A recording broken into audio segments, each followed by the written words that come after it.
皆さんこんばんは。ワイワイニュース山崎です。今日は2019年の7月の15日月曜日ですね。時間がまたしても大幅に遅れまして、日本時間の夜の10時16分ということで、1時間15分ぐらい遅れましたね。申し訳ありません。今日のメインテーマですけど、このコメント欄にアップしましたように、この間ずっとですね、この日曜日に7月21日日曜日に投開票されるという2019年の参議院選挙の特集をずっとやってるんですね。で今回はナンバー4ということで、今日のメインテーマ、日経新聞7月14日付でですね、参議院選情勢、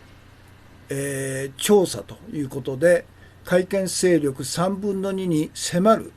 与党改選過半数の勢いと、こういう記事が出たんですね、日経新聞。この記事は正確な記事なのか、あるいは改憲勢力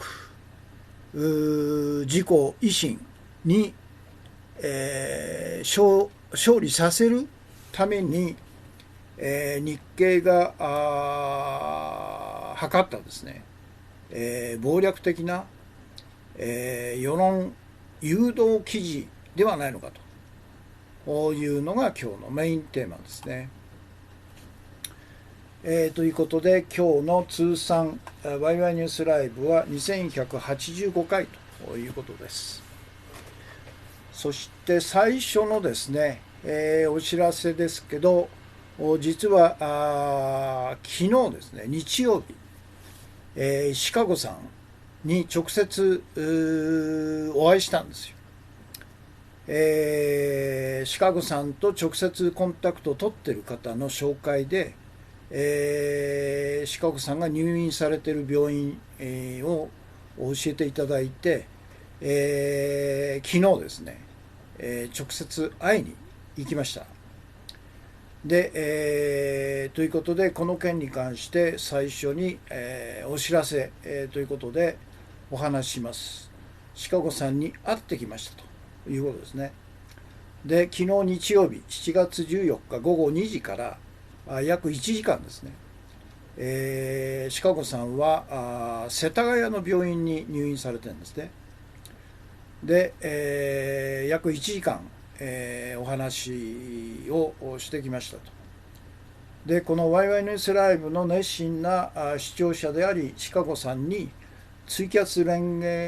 携の仕方などを指導してもらったという K さんですね。本名は大津恵子さんも同行されたということです。で、シカゴさんの看病をずっとされている大変お元気なですね、87歳になるお母さんにもお会いして、いろいろお話をさせていただいたということなんですね。でシカゴさん、昨日の、シカゴさんとの面会の、要点として一つはシカゴさんの病状ですよね。でシカゴさんは若い時はスキーのインストラクターを北海道でされてたというほど非常に元気な方だったんですね。でも突然ですね、ギランバレー症候群という、難病ですね。正確な原因は分かってないんですけど、自己免疫の病気じゃないかと言われてるんですね。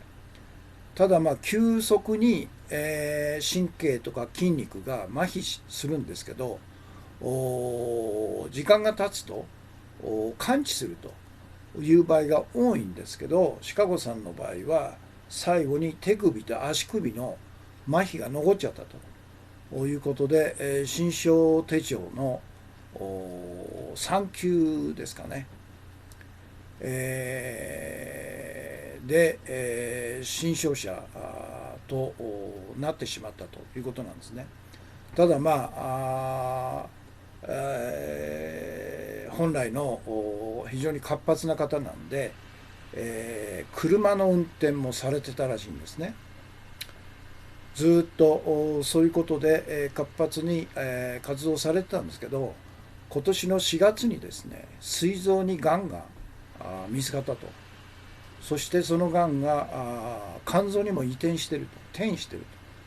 と、こういうことが分かって、この病院に入院されたんですね。そして、さらに、おそらくこのがんがですね、脳の方に、行ったんじゃないかということで、この6月に脳梗塞をされたんですね。そして、右半身が麻痺したということで、昨日お会いした時は寝た状態でですね、左の腕、手だけが動かせると。ただ意識は非常に明晰でですね、ほぼ普通の状態で、お話ができたんですね。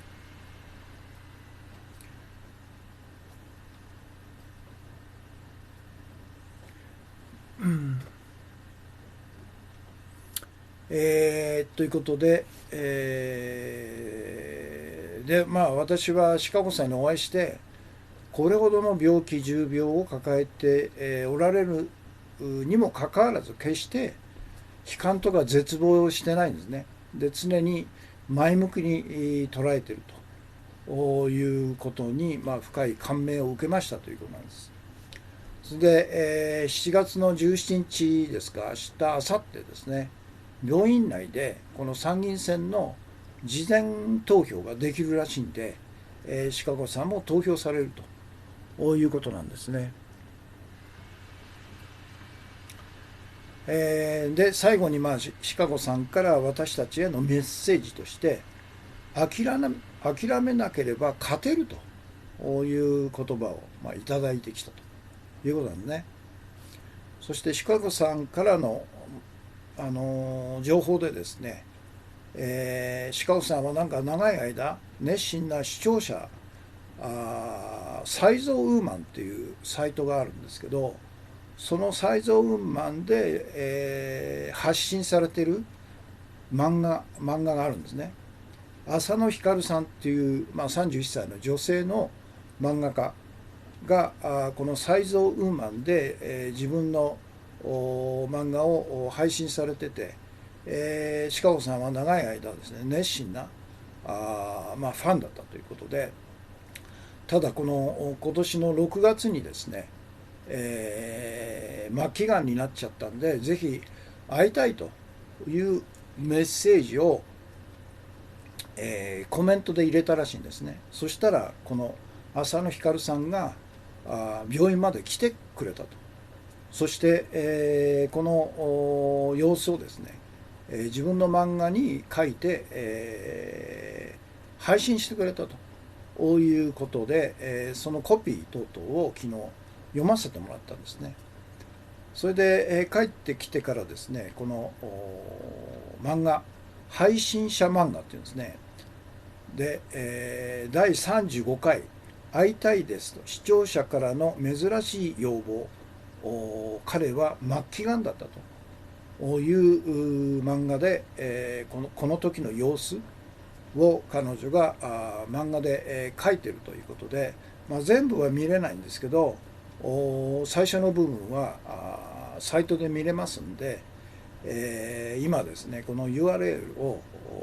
コメント欄にアップしますんで、ぜひ、お読みくださいということです。ということで、昨日シカゴさんにお会いしてきましたというのが最初の報告ですね。石森さん、シカゴさんはすごい方なのですねということで、すごい方なんですね。砂月さん、服部さんご夫妻もと、初耳さん、コンティニューコインですね。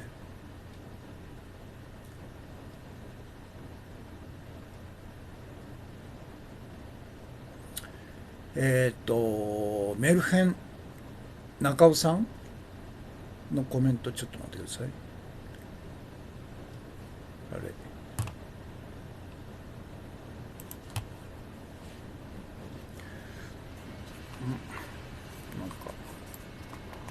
マウスが止まっちゃってますね。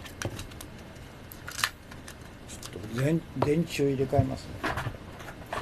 時々放送中に止まることがあるんで困っちゃうんですね。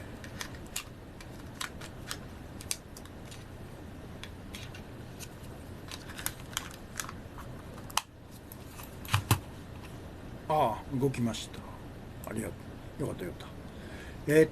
メルヘン中尾さん、こんばんは。大変ご無沙汰しております。そういえばシカゴさんをお見かけしないなと思ってましたということですね。はい。それで、砂月金さん、被爆の可能性も否定できないですねという、そうですよね。3000万人被爆してますんでね、私ら含めて、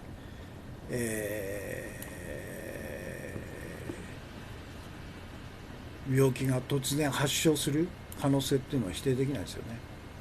初耳さん、コンティニューコインが1、2、3、4、5枚、6枚ですね。いつもありがとうございます。配信ありがとうございます。から石森さん、すごい方なんですねと。それから砂月金さん、初めてのご覧の方へという、これもともとはあれですよね。シカゴさんが書いてくれたんですね、こういうふうに。山崎氏のキャスは一言一行コメントは集団嵐行為があったため禁止と。このキャスの目的は情報の拡散共有、ご賛同ならツイッター連携で、拡散共有をお願いしますということで、今砂月金さんが毎日ですね、これをアップしてくれてるんですね。 K さんコンティニューコインです。から初耳さん必見ですということで今日のメインテーマをリツイートしてくれました。石森さん、私は直感的にアナウンス効果を狙った謀略と判断しましたっていう、これ、日経新聞のそうですね、これ謀略記事ですよね。石森さん、山崎康彦氏、ワイワイニュースライブ配信スタートしましたと。アフターマッチさんがお茶ですね。石森さん、コンティニューコイン配信ありがとうございます。キララカットさん、コンティニューコイン2枚ですね。そして今日の放送の前、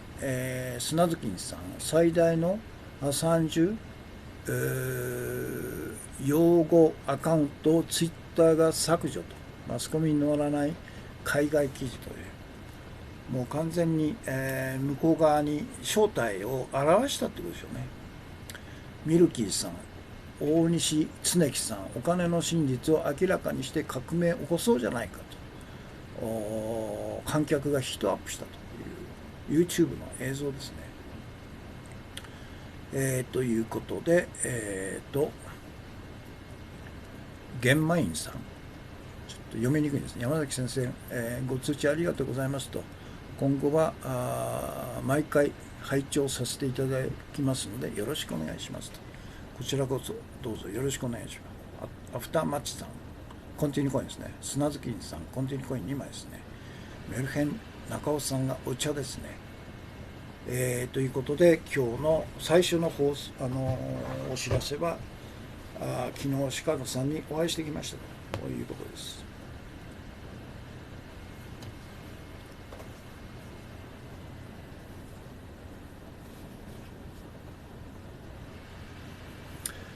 私が来れない場合はお願いでお願いできますでしょうかということで、そうですね、私の方も砂月さんがいらっしゃらないときは私の方でやりますので、あるいは他の方やっていただいても全然問題ないですから。ということで、で2つ目が先週の金曜日、放送しましたメインテーマですね。続き、特集の参議院選挙特集ナンバー3、私が予測する今回第25回参議院選挙結果、安倍自民党と公明党総合学会は2007年7月を上回る歴史的大敗を被り、安倍晋三が辞任するだろうと、これの表紙を作ってもらったんですね。でこれがこういうことです。自民公明歴史的大敗と、安倍首相辞任ということで、安倍晋三とから公明党山口那津男代表が握手しているということですね。で今月21日、私の予測ということで参議院選挙ということです。で現時点での視聴者数ですけど、ツイキャスが571名様、 YouTube が433名様で、合わせて904名様ですね。石森さん、可能な限り、やらせてもらいますと、当てにならないかもしれませんがということで、そうですね、みんなで、寄ってたかってですね、これ同時に、同じこのコメントが貼り付いても全然問題ないんで、やはり大事なメッセージなんで、必ず毎回このメッセージがコメントとして、アップされるように、皆さん協力していただきたいと、私も今日は出てないなという場合は私の方からも貼り付けますんで、よろしくお願いしますということです。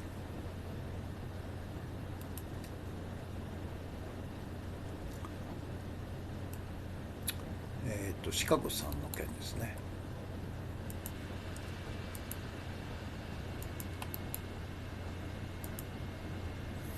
マイナス24か。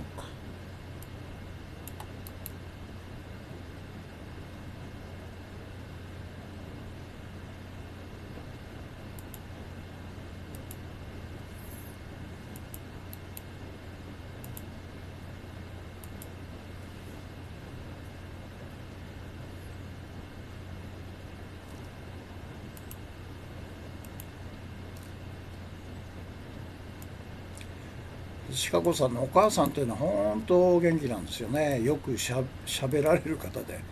で、すごい方ですよ。それでその病院の近くに自宅100坪ぐらいの自宅をお持ちで、ですからシカゴさんはそこで生まれて世田谷で育ったという生粋の世田谷っ子なんですね。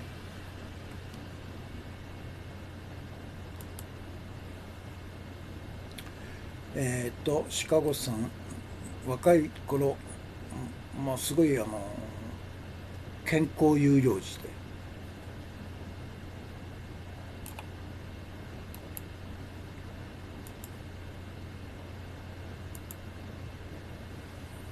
私も15年前に仕事の無理から片足を切断し新商社生活ですが、砂崎さんですか。壮絶なシカゴさんの生き方には感無量ですと。そうですね。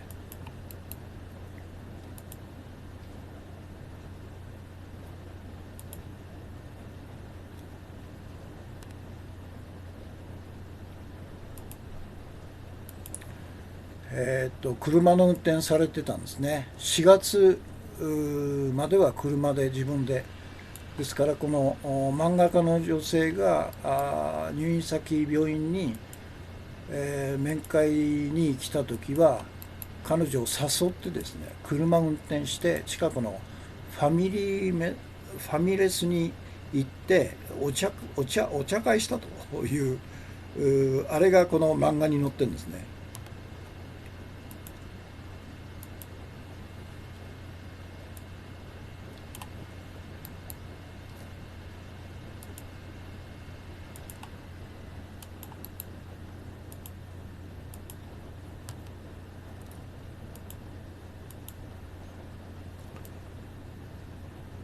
そうですね、これほどの病気をいくつも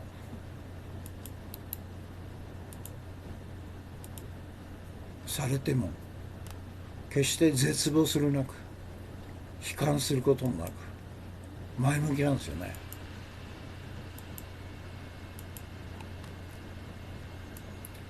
それで期日前投票に行きますということで病院内でできるんですね。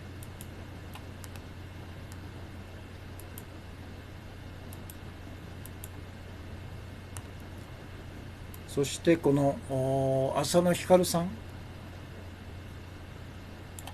が4月に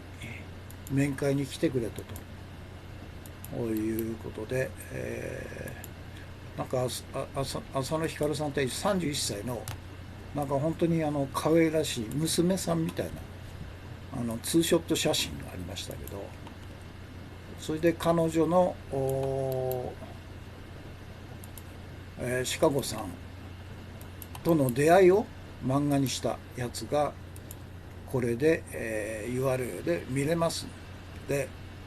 ぜひ、読んでくださいということです。それから先週金曜日のメインテーマですね。これの YouTube 向けの表紙を書いていただいたということだ。これ27だ。マイナス27。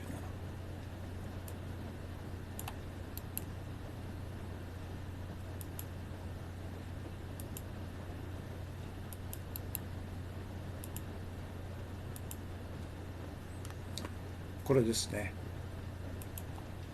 それで、現時点での視聴者数ですね。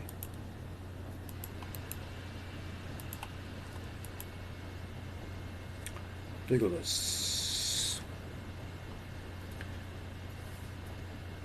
メルヘン中尾さん、ギランバレーは、確か女優の釈由美子さんも患っていたかと思いますと。そうなんですか。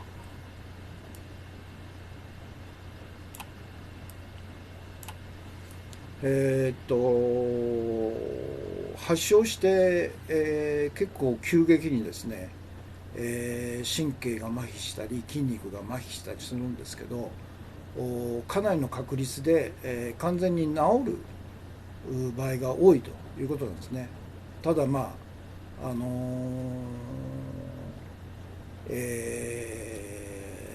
シカゴさんの場合は手首と足首が麻痺した状態で残っちゃったということだったんですね。自己免疫だから膠原病とかあれも自己免疫ですよね。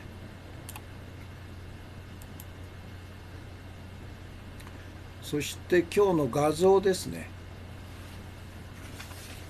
今日の画像はあれまたしてもあれですね。今日のトピックスとあと今日の映像で、取り上げますけど、フランスのジレジョンヌに対抗してるんじゃなくて、そこから生まれてですね、いわゆるフランスに不法に入国した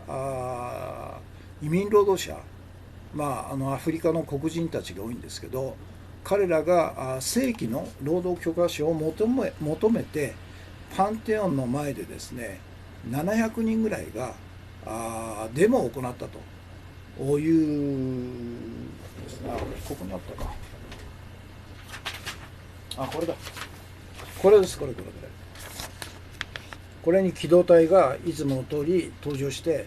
弾圧したというんですけど、彼らの動きをジレノワールっていうんですね。全く新しい潮流として登場したんですね。でジレっていうのは直帰で、ジレベストですよね。でノワールっていうのが黒いと。だからジレジョンヌに対してジレノワールという全く今まで登場してこなかった新しい、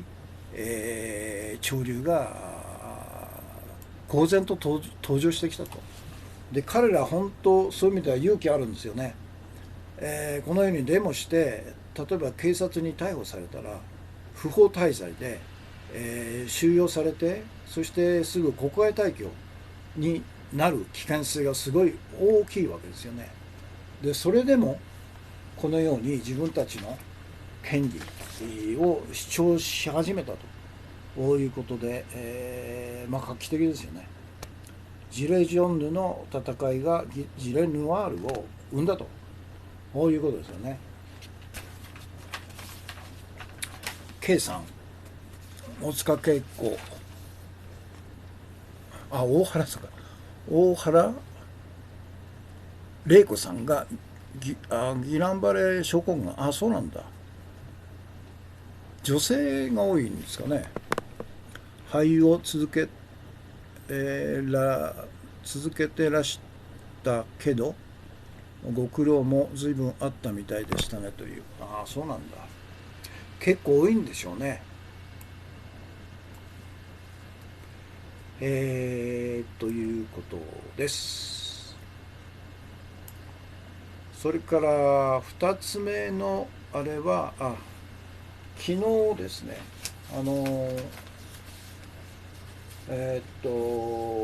シカゴさんにお会いして、その後ですね、夜映画を見たんですね。韓国映画「アンシジョグレイト・バトル」と。これすごい映画ですよ。これもう完全にあれですね、映画制作技術上あるいは台本の良さ等々で、ハリウッド映画を忍んでますね、韓国の映画っていうのはね。これ今日の推薦映画として、取り上げてるんですけど、これぜひ機会があったらご覧ください。西暦650年ぐらいに、実際にあったらしいんですけど、当時の大国唐ですね、唐の元宗っていうのが20万の大軍を率いて、高句麗を攻めてきたと。で次々にですね、高句麗の城が陥落する中で、この安市城だけがですね最後まで抵抗して、最後はこの大祖に、左目かなんか矢を命中させて、退却させたという戦いをかなりリアルに、ものすごいこの、コンピューターグラフィックを使った壮大な戦闘場面ですね。圧倒されますからねこれ、のポスターです。これ安市城。いや韓国はすごいですね。日本の映画を完全にしのいで、ハリウッドすらもしのいでんじゃないですかね。ということで、ですから、新聞記者今大ヒットしてるんですね。おそらく2億とか3億ぐらいの興行収入があって、毎週1万人以上動員されているということで、もう3万人ぐらいになってるんじゃないですか。あれ新聞記者の主演女優本来だったら原案が望月東京新聞の望月磯子さんなんで、日本人の女優さんが主演を張る、当然そうですよね。でも2人か3人、有名な女優さんに声をかけたら、あまりにも政治的すぎるからということで辞退されちゃったということで結局韓国の演技派の女優さんに、頼まざるを得なかったと、こういうことなんですね。本当あれですね、何なんだろうね、日本の女優さん。でも男優っていうか若い俳優さん、主演の俳優さんは日本人で、彼は堂々と受けて、堂々と演技してますから、やはり、自覚の問題なんでしょうね。政治的なレッテルを貼られるから、今後の女優業にとって、障害になるから辞退しますというレベルなんですね、日本の俳優さんのレベルっていうのはね。自立コミュレンさん、コンチニューコインですね、配信ありがとうございます。から子猫ブルーアイさんですね、お茶爆10ですね、とコンティニューコインですね。コンティニューコインこんばんは、配信ありがとうございます。ご無沙汰しております。そうですね、大原玲子さんですね。ということで、そうか、今日の画像ですね。ジレヌワールが登場したと。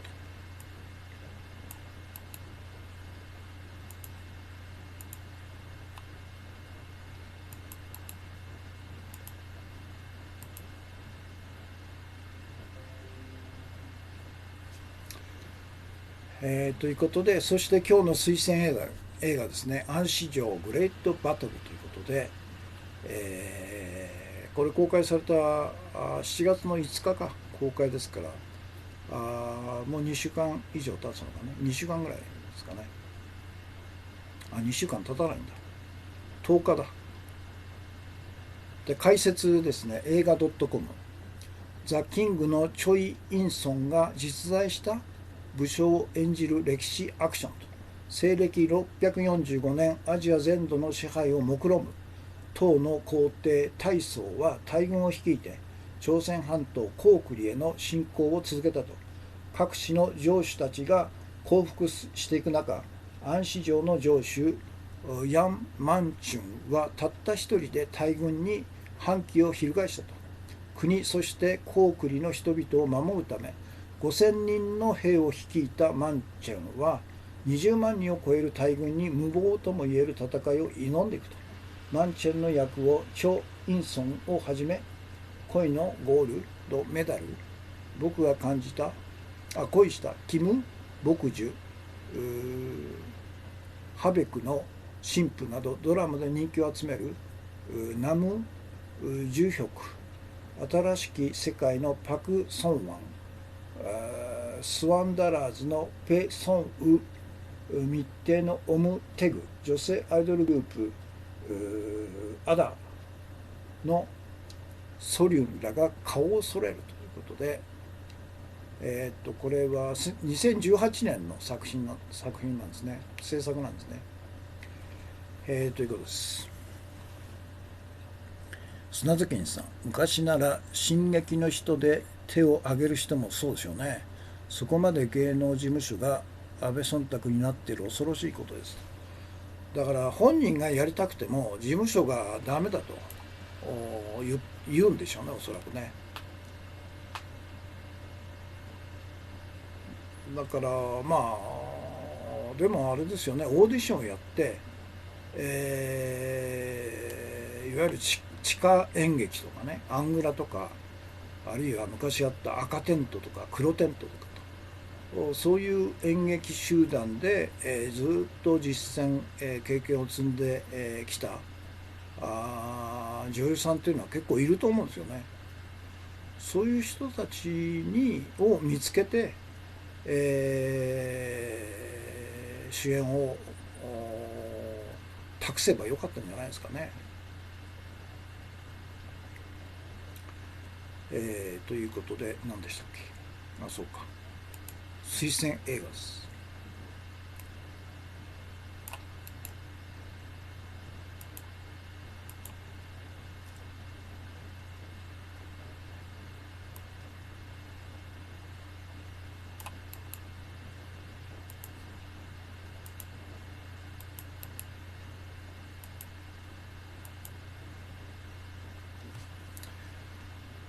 ということです。そして今日の一言か。今日の一言は今日の注目情報の中で日刊現代の長いインタビュー記事が載ってたんですね。主戦場、出崎監督右派の一貫性のなさを見せたかったというなかなか優れたインタビュー記事なんで、そこからですね、この監督、出崎監督、日系2世なんですね。で、彼がこのインタビューの中で言ってるポイント、これ大事なんで、今日の一言で取り上げるんですけど、いわゆるインタビューする人がですね、上映中止などを求められていることに怒りを覚えなかったですかという。で、怒りはありません。ただこの映画が広まるのが怖いんだろうと思いましたと。なぜ怖いのかと考えると、多分映画の影響力が大きいからでしょうと。この映画を見たら、この人たちは変なことを言ってるねというのがわかると思うと。右派はそれを恐れているのではないかと。怖くなったから上映中止を求める必要はないし、何か言ってるねと相手にしなければいいだけですと。実際映画が批評になるに従って批判を強めたのですと。ついに何も反発がなかったらこの映画にパワーがなかったということですということ。要するにこの主戦場は最初の約束は上智大学の卒業用に作った映画であって、将来一般公開するという話は全然聞いてなかったというふうに言ってんですね。この裁判にこの映画の上映禁止処分を訴えた5人ですか、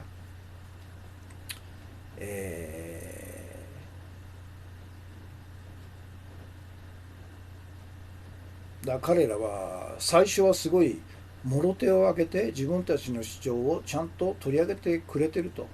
どんどん私も宣伝しますと。ケント・ギルバートとかですね、あるいはなんかわけのわかんない、テキサス親父の日本の代理人をやってる人物とか、あるいは西岡新しい歴史教科書を考える会の会長西岡とかですね、櫻井よし子とかですね、とんでもない右派連中が最初はこぞって、この映画を評価してたんですね。そしていざ公開されたらものすごくヒットしてると。現在も上映中なんですね。もう公開されてから2ヶ月以上経つんじゃないですか。それでその中で結局右派の論客が言ってることが自己矛盾にしてると、支離滅裂だということがこの映画を見終わった段階でもう誰にも分かっちゃうわけですね。そして彼らは焦ったわけですよ。怖がったわけですよ。自分たちの主張の根拠、一貫性は全然ないんだということで全面否定されてるんですよね。だからこんなはずじゃなかったと言って彼らは途中から大騒ぎしてついには裁判に訴えてこの映画を中止させろという圧力をかけてきたということなので、まさにこの出崎監督が言ってる、彼らにとってはこの映画が広まるのが怖いんでしょうと、恐怖なんでしょうと。自分たちの言ってることが全くのデタラメだってことがバレちゃうからというのは正しいですよね。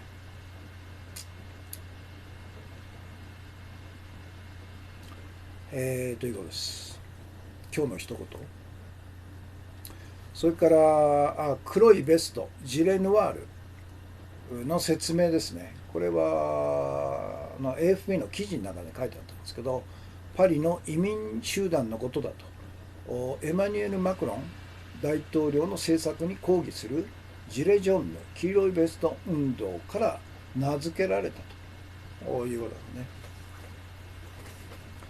砂月さん、映画主戦場公式サイトですね、URL ですね。それから安市城、日本で言うなら関ヶ原中央突破撤退の島津軍でしょうかと。そうなのかもしれないですね。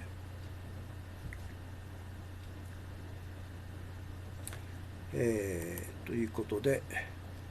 20万人の大軍に対して5000人で戦って勝利したっていうんですね。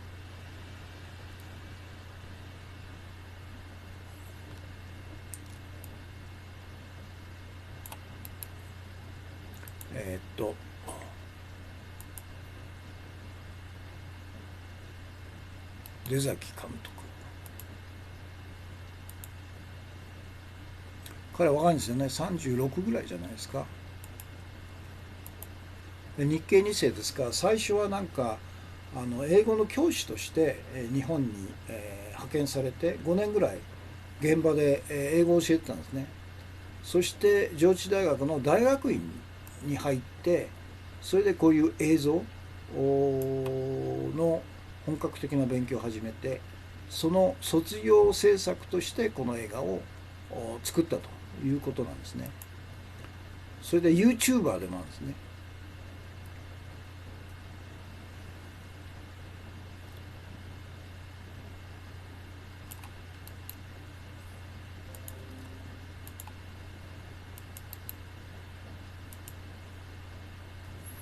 マイナス9。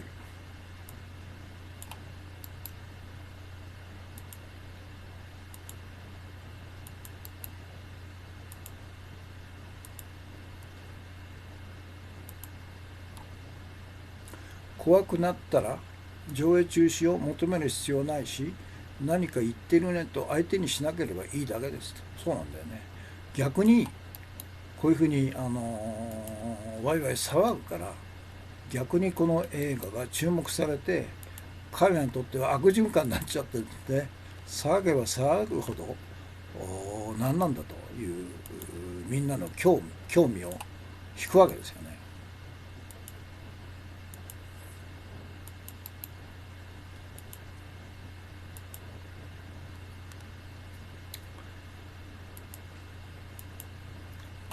それで黒いベスト、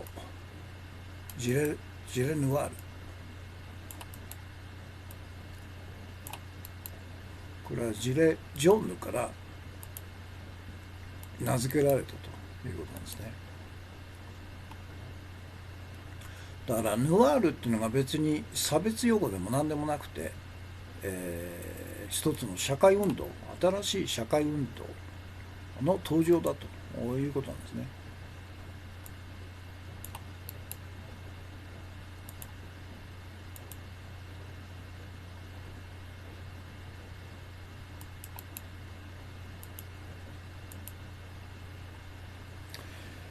ということで、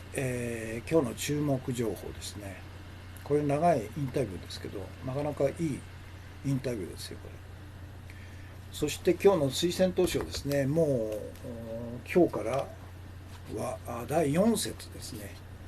プログラムが23ですから、23、24、25から後書きですから、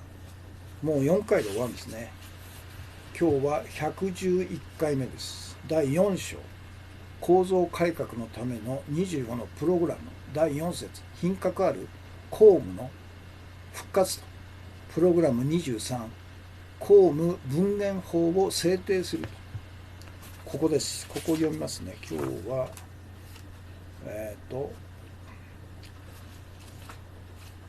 2ページ半ぐらいでちょっと長いですね。読みますね。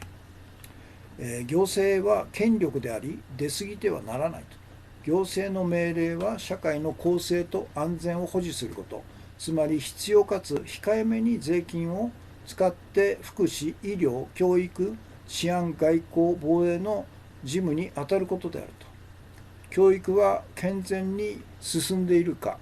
福祉の行き届かないところはないか、治安に欠落や行き過ぎはないか、法は守られているかをチェックし、その事務を遂行することであると。また行政担当者は自ら姿勢を正し、公に奉仕し、間違っても私利私欲を追及するのであってはならないと。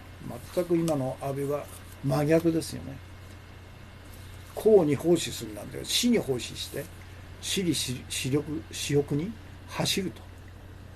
で本来、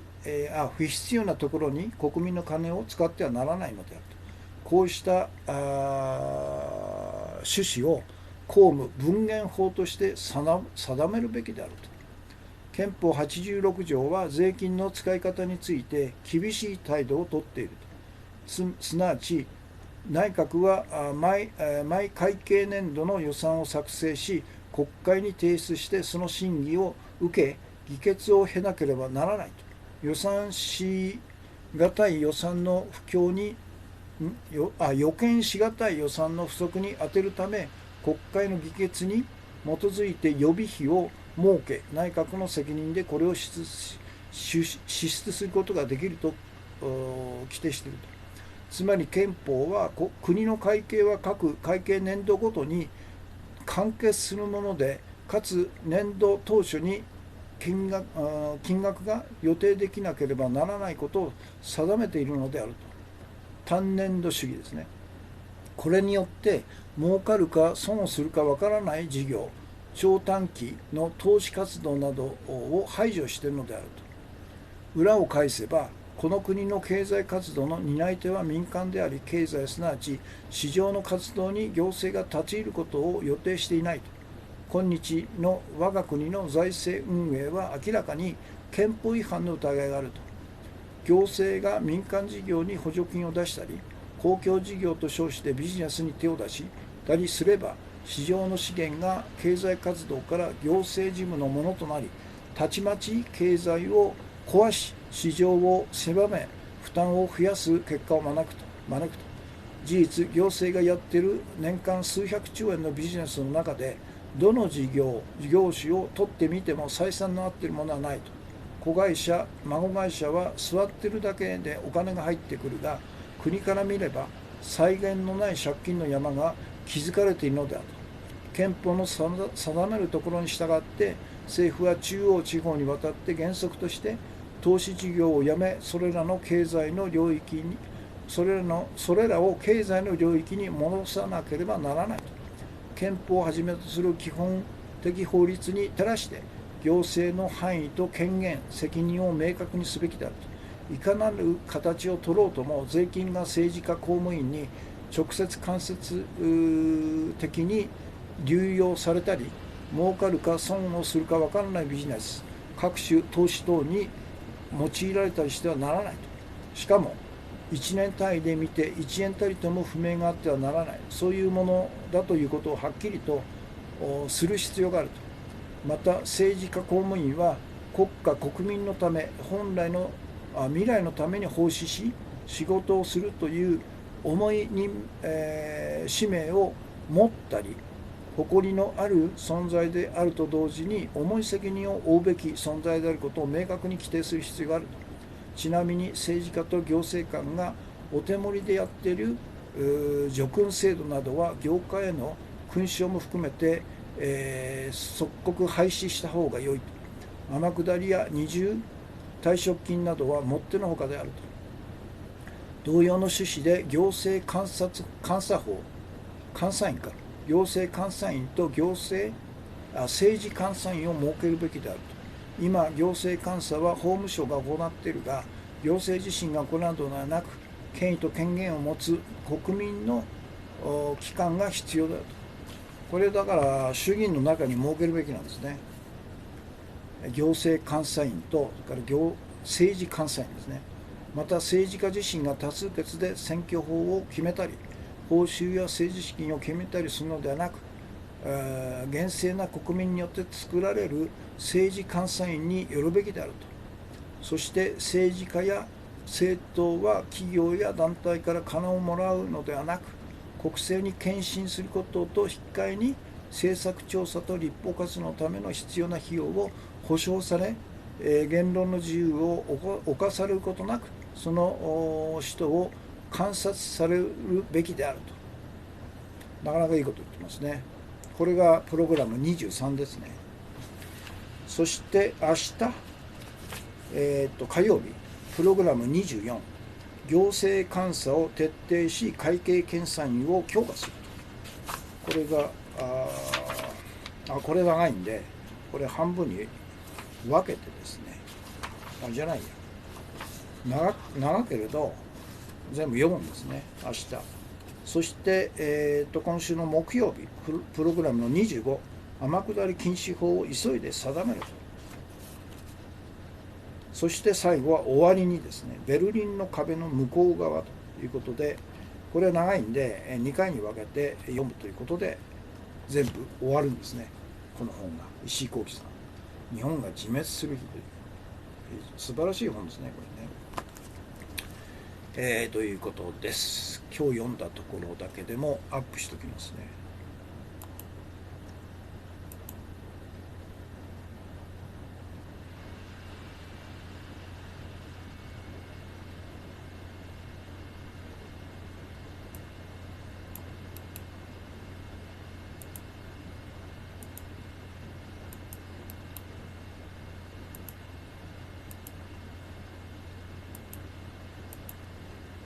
第4章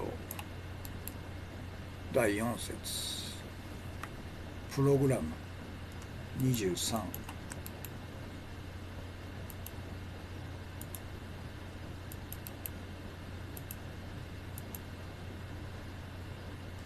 ですね。砂津健さん、令和新選組応援で太田貴文監督が重大な警告、アシュラ、投稿者赤株さん、7月15日、今日付ですね。はい。ということで今日のメインテーマなんですね。時間が52分23秒で、視聴されている方が同時間帯で56名様、計119名様、コメント45件ですね。で、今日のメインテーマは2019年参議院選挙特集のナンバー4なんですね。日経新聞7月14日付、参議院情勢調査記事、改憲勢力3分の2に迫ると。与党改選過半数の勢いは正確な記事なのか、あるいは改憲派勝利に向けた世論誘導記事なのかということですね。それで、この日経新聞の予想記事にはですね、このような表が載ってるんですね。で、彼らが予測するのは、自民党が、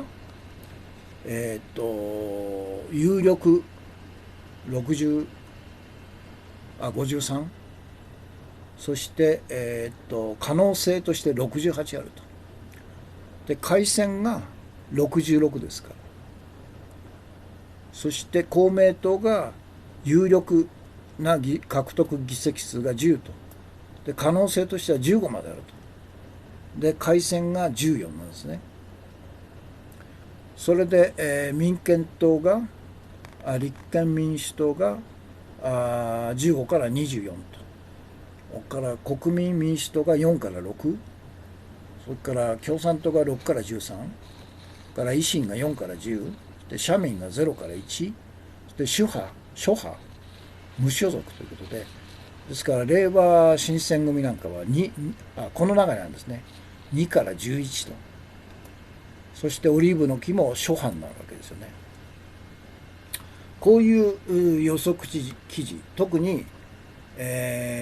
改憲勢力ということは自民党と公明党と、それから維新、これを合わせると3分の2、の可能性があると。3分の2に迫るという彼らの希望をこの記事の中に載っけてるんですね。これは本当なのかと、あるいはもう謀略的な世論誘導記事なのかということなんですね。で、この日経記事の予想記事は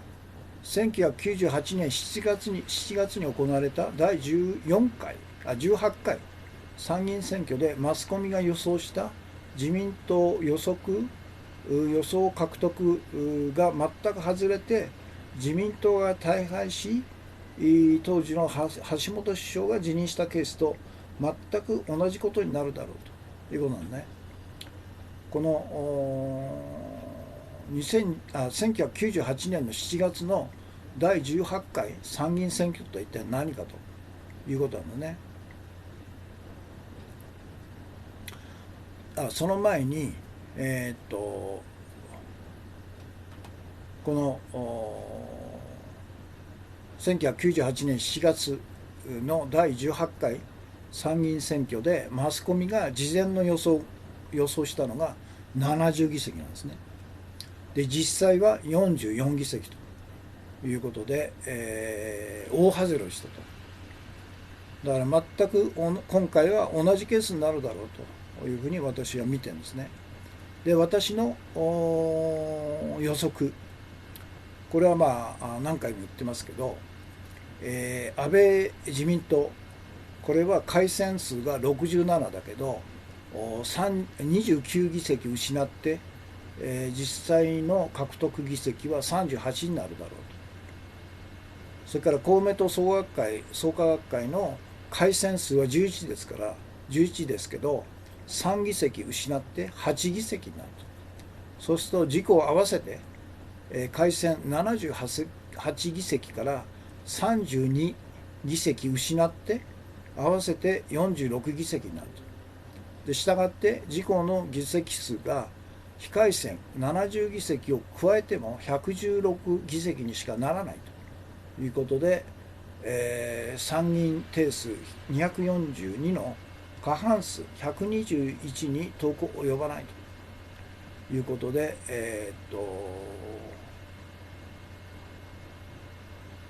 116ですから5議席足らないんですね。でここに維新が入るということなんね。で維新が入って3分の過半数をどうにか維持すると。維新が5としてですね121、6として122ということで、過半数は維持しても改憲に必要な3分の2には到底決して及ばないと。そして安倍は首相を辞任するというのが私の予測なんですね。でこの予測っていうのは、先ほど言いました1998年、の第18回参議院選挙でのマスコミが70と言ったのが実際44でしかなかったということで、当時の橋本龍太郎首相が辞任したというのとを再現するだろうということなんですね。で戦後の日本の政治の中で自民党の首相が参議院選挙で敗北して首相を辞任したケースが2回あったということで、第1のケースが今言った橋本龍太郎内閣下の1998年7月の第18回参議院選挙で、景気低迷、失業率の悪化、橋本首相や閣僚の高級減税に関する発言の迷走など、当初は70議席を獲得すると予想されていた自民党が44議席しか取れず大敗したと。で橋本龍太郎首相は首相を辞任して、内閣総辞職したと。これが第1のケースなんですね。で第2のケース、これは2011年7月会期満了で行われた第21回参議院選挙で、安倍の第一次内閣の時ですね、2011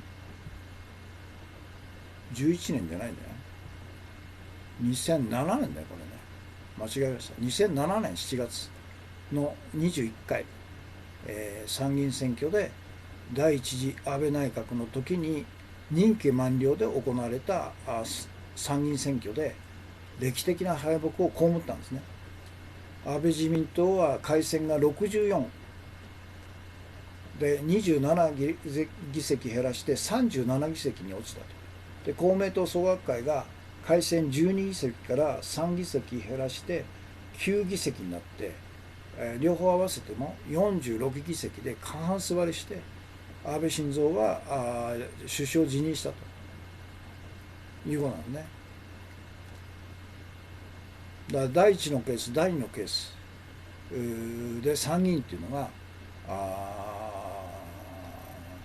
政権交代っていうのは衆議院で行われますけど、首相が辞任すると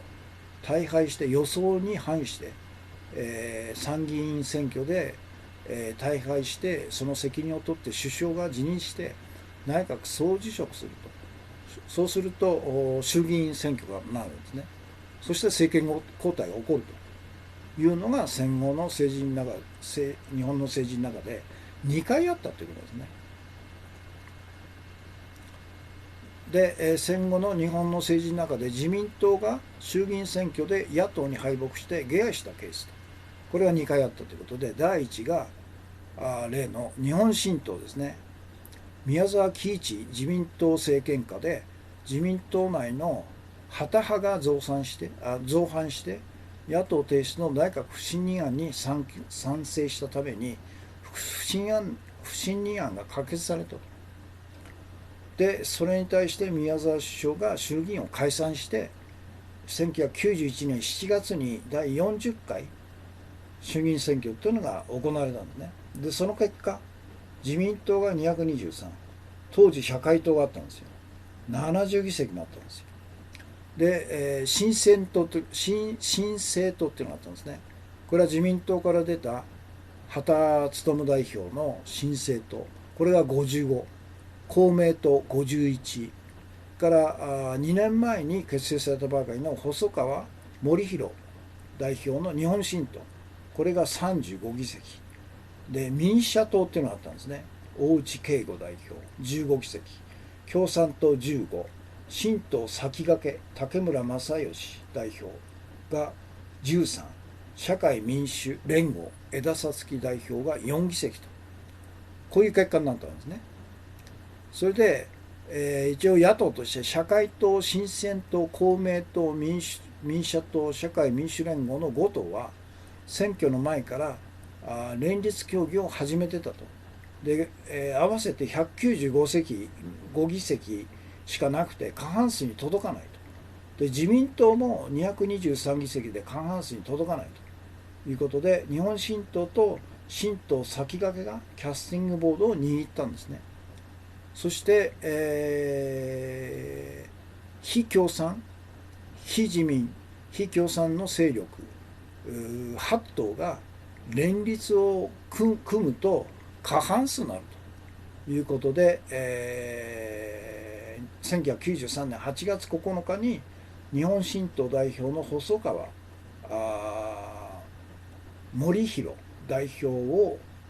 主犯とする細川内閣が成立して、1955年以降のいわゆる55年体制が38年ぶりに崩壊したという画期的なことが第1のケースなんですね。で第2のケースが政権交代したのが麻生太郎、自公政権下で麻生太郎首相が衆議院を解散して2009年8月30日に行われた第45回総選挙で、小沢一郎、鳩山幸夫率いる民主党が3000万票を獲得して、政権交代を実現した、この2回なんですね。ですから政権交代は衆議院選挙で行われるんですけど、その前の2年か3年前の参議院選挙で、いわゆる政権与党としての自民党あるいは自公内閣が参議院選挙で、予想に反してですね、大きく議席を減らして過半数分けすると過半数割れするということが2度起こってるんですね。ですから今回の参議院選挙、今週の日曜日ですね、投開票の参議院選挙で、戦後日本で3回目の予想に反して大手マスコミのいわゆる暴略的な世論誘導予測に反して、自公は過半数割れするだろうと、そして安倍晋太郎は辞任するだろうと、そうすると衆議院、が解散され総選挙になるだろうと、そして、今回はいわゆる非自民非共産党じゃなくて、いわゆる反自公の 100% 純度純正の本物の野党が政権交代するということになるだろうというふうに私は予想するんですけどね。ということで、関連記事として今日の日経記事、それから2つ目が同じような予測を毎日新聞がしてるんですけど、毎日新聞の方がまだまともなんですね。改憲3分の2厳しくということで、参議院は後半情勢、で一人区で、自民防戦という、こっちの方がまだ現状を反映しているということですね。ですから日経新聞の世論誘導ははっきりしてますね、これね。ということです。2000万円貯めろと消費税増税で自民党に票を入れる人がそんなにいれば日本の有権者はマゾだということですね。まさにそうですよ。のこのこさん、お茶爆店、土山純一さんですね。お茶爆店とコンティニューコインが2枚ですね。ということで今日のメインテーマのポイントをちょっとアップしますね。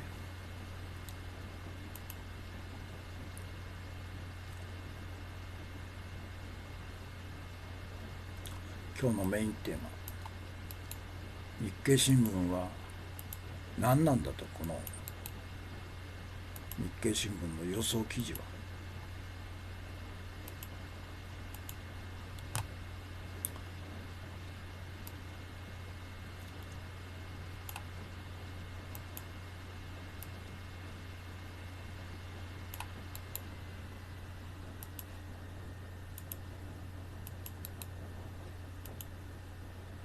マイナス23。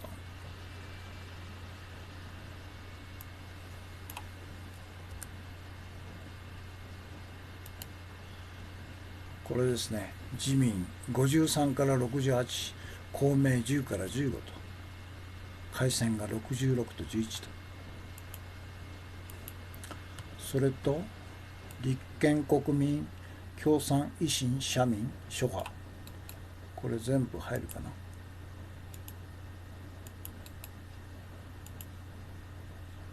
マイナス6、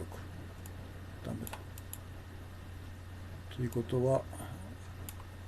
諸派のところを削ってこっちでやると収まるということですね。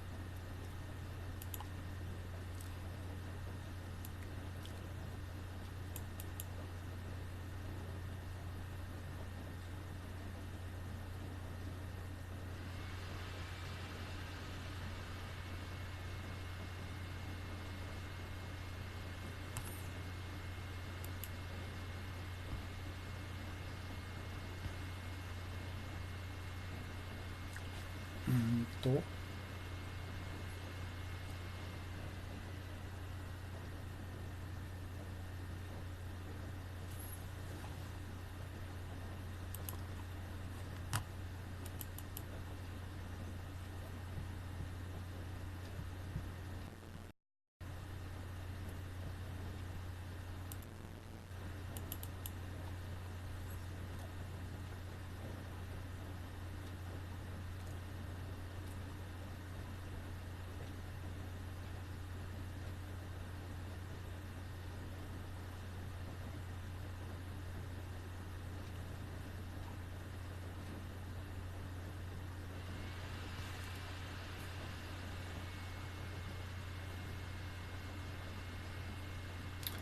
それで、この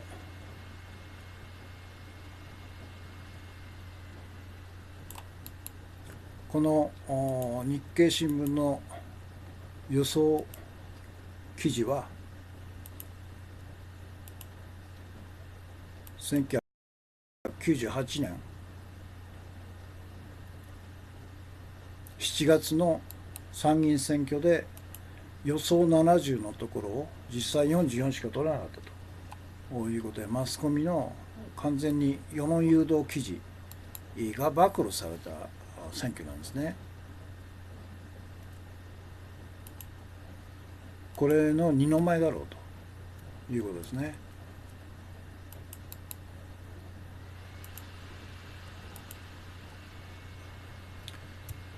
70議席のところを実際44議席は取らなかったと。砂月さん、途中で申し訳ありませんが、所要につき失礼しますというか、どうぞどうぞ。で、私が予想する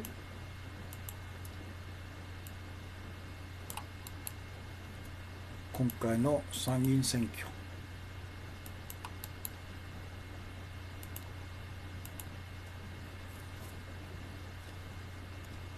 自民党は67議席改選から29減らして38になる。から公明党は11改選から3議席減らせて減って8議席になる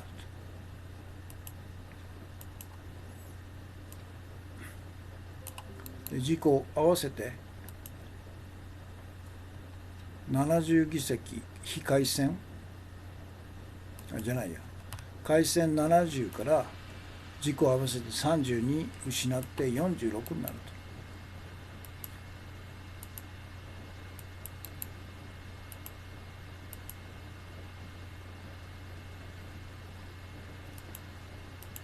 と。でしたがって非改選70を入れても116で過半数の121には5議席足んねえよということで、安倍は退陣すると、首相を辞めるということでしょうね。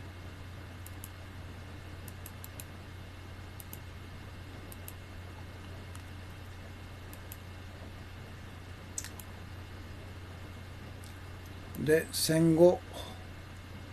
内閣総理大臣が参議院選挙で敗北して首相を辞めるケースが2回あったということで、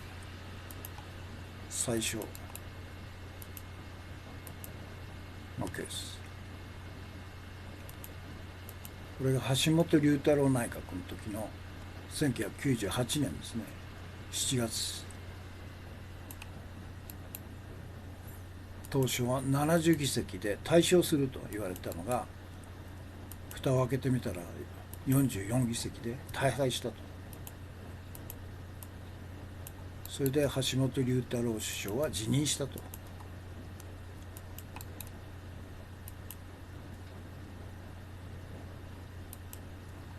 それで宮沢喜一に変わったんですね。で、第2のケース、これが日本新党の政権交代の前の2年前ですね。これ2000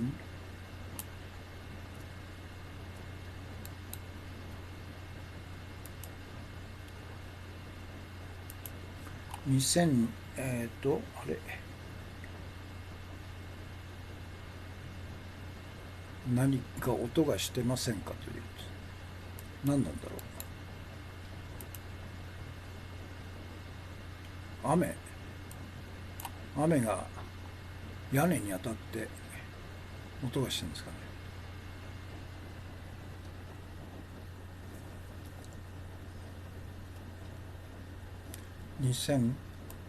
安倍ですね。2007年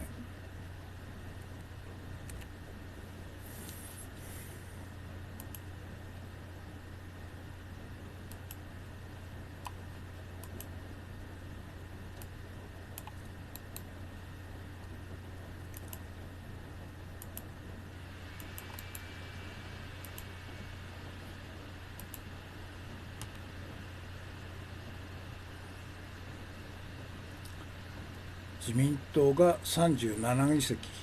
公明党が3議席減らして9議席、合わせて46議席。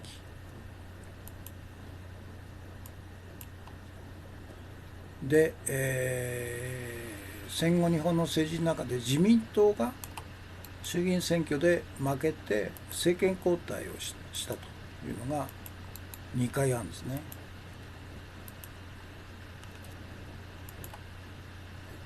で、最初は宮沢喜一内閣の時に内閣不信任案を野党が出して、それに、自民党内の旗派が賛成して不信任案が可決されたと。それに対して宮沢首相は衆議院を解散したということで、1991年7月に第40回の衆議院選挙が行われたということで、日本新党が2年前にできた日本新党がいきなり35議席も取っちゃったと。ものすごいブームが起こったんですね。日本新党ブーム。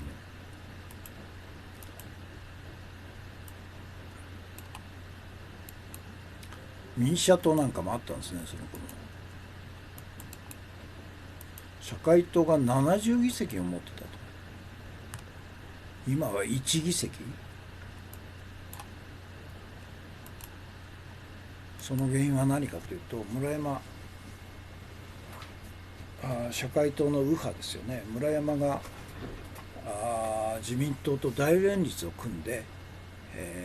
これ禁じ手ですよ。一挙にそれで社会党自体の存立が疑われたんですね。枝幸の社会民主連合もあったんですね。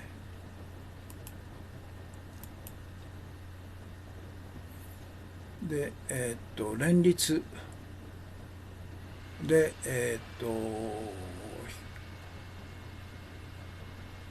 野党の5党が連立協議をしてたんですけど、合わせても195と過半数に届かないと。自民党も223で届かないということで、日本新党とそれから先駆けがキャスティングボードを握っちゃったと。そこで、非自民非共産の8党が連立を組んで細川内閣、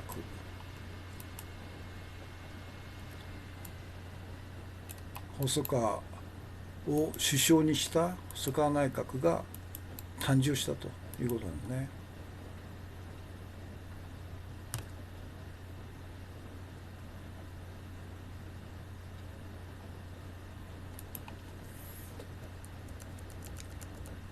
非自民8党派による連立政権が成立したと。ただ8ヶ月が続いてないんですね。で、第2のケースが民主党が政権交代したと。民主党が3000万票の票を獲得して麻生太郎内閣を打倒したんですね。これが2009年の8月30日。この2回なんですね。で、関連記事として今日の日経新聞謀略記事、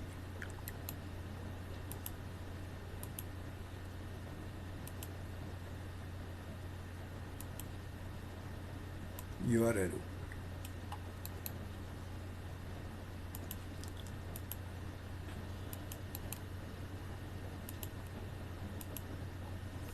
そして、毎日新聞、毎日のがまだまともかなと。会見3分の2に厳しいと。厳しいどころじゃないでしょ。過半数を失うんだよと、そこまでは全然言わないんですね、毎日新聞。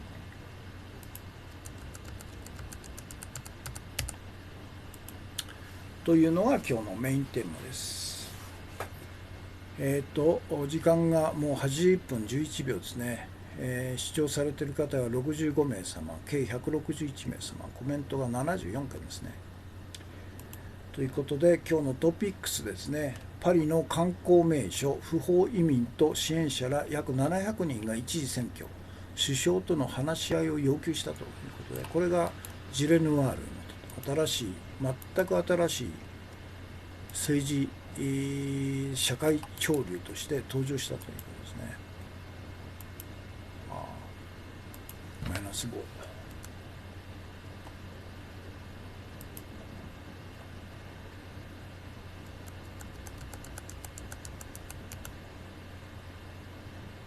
これは違う。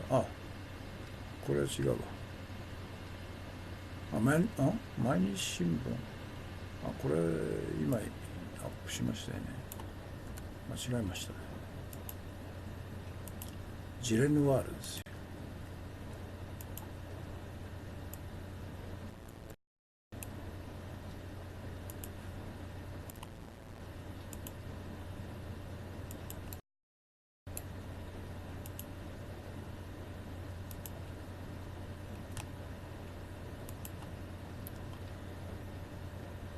それから中国の成長率が 6.2 に悪化したと。常に悪化っていう悪い印象なんですけど、今年の4月6月で、悪化して、年計算で 6.2% と。だからこういう記事を書くんだったら、これ共同通信、日本の今年の経済成長率がいくらかということも書けよって言うんですよね。日本はですね、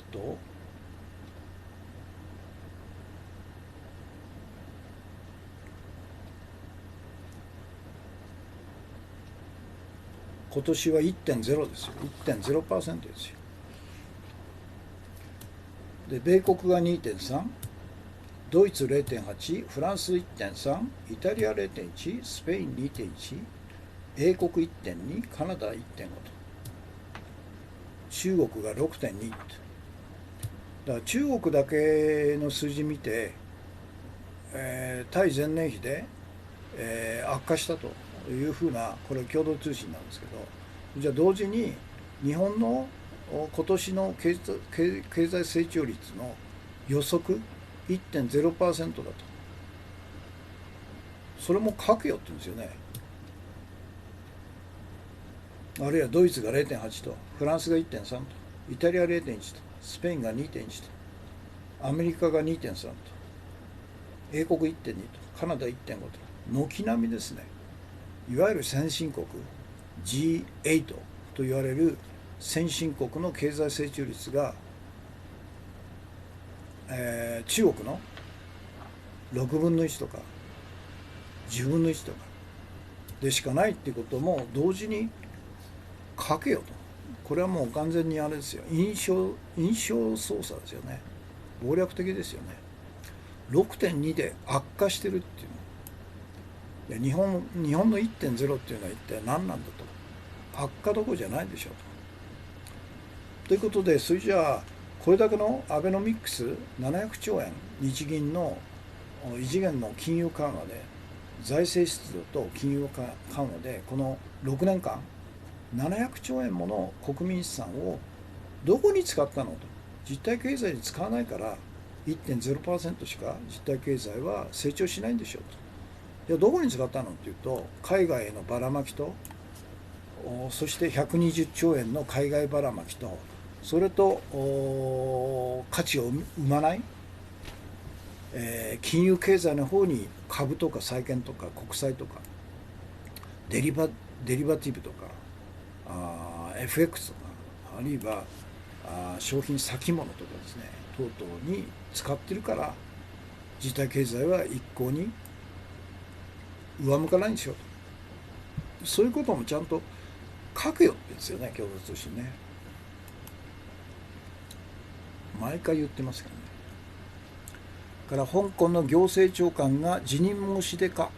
複数回中国政府が拒否ということで、これ朝日新聞ですね。中国の行政長官っていうのは中国政府の承認がないとやめられないということなんですね。すごいですね。勝手にやめんなと。自分でまいた種は自分で刈り取れということで辞任を認めないというんですね。朝日新聞。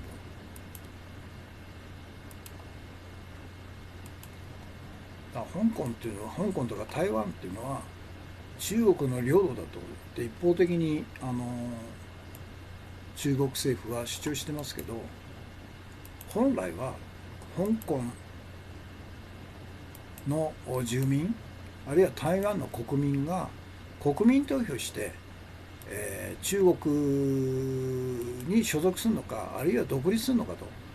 いう国民投票で決定すべきでしょうね。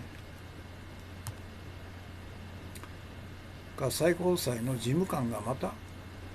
盗撮容疑で逮捕という、なんか狂っちゃってるね。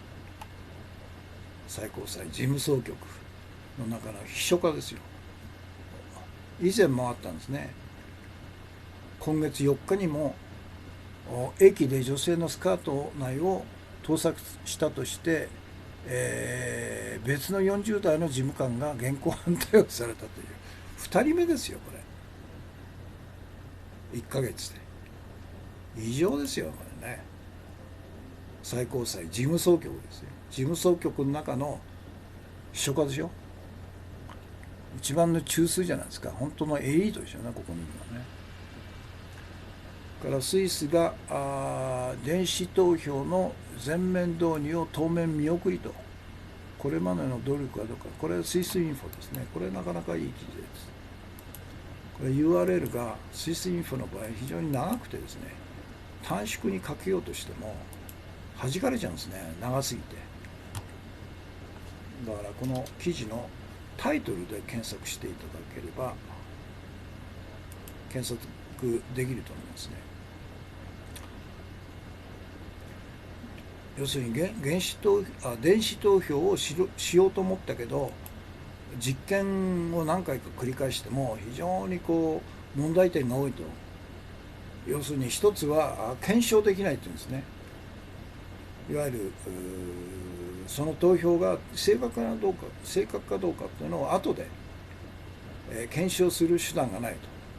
それからハッキング等々に対して非常に脆弱だということが分かったということで延期したんですね。これは賢明ですよね。どっかの政府の首相みたいに自分が決めたことはどんなに国民が反対しようが実行しやんだと、強行するんだと、機動隊作ってもやんだと、使ってもやんだというのと違いますよね。本当まともな政府だと思いますね、スイスで。最後、今日の重要情報、安倍首相が参議院でついた旧のインチキ総まくりの前編ですね。後編もあるんですね。これリテラです。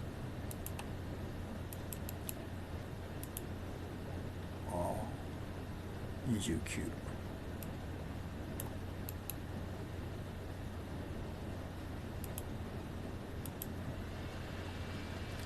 それで URL がこれです。あれ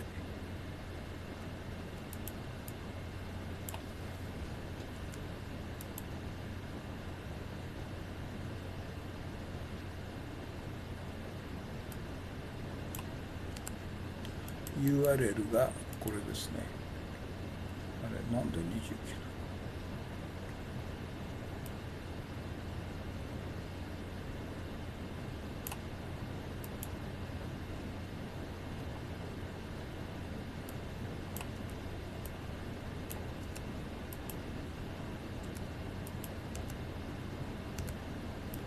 これが URL です。そして後半部分ですね。後半部分。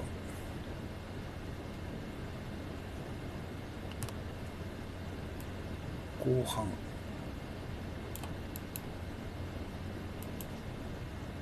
本当口から出まかすの嘘、それをそのまま垂れ流してるのが日本のマスコミと。権力犯罪者の言うことはまともに取り上げるなと。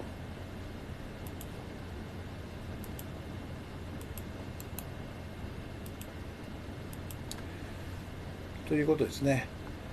ということで今日月曜日の放送はこれで終わりです。たくさんのコンティニューコインとたくさんのギフトですね、そしてコメントいただいてありがとうございました。ということで、時間が91分43秒、視聴される方が同時刻で58名様、計173名様、コメントが84件ですね。で現在日本時間で、もう12時近いですね、夜の11時47分というこ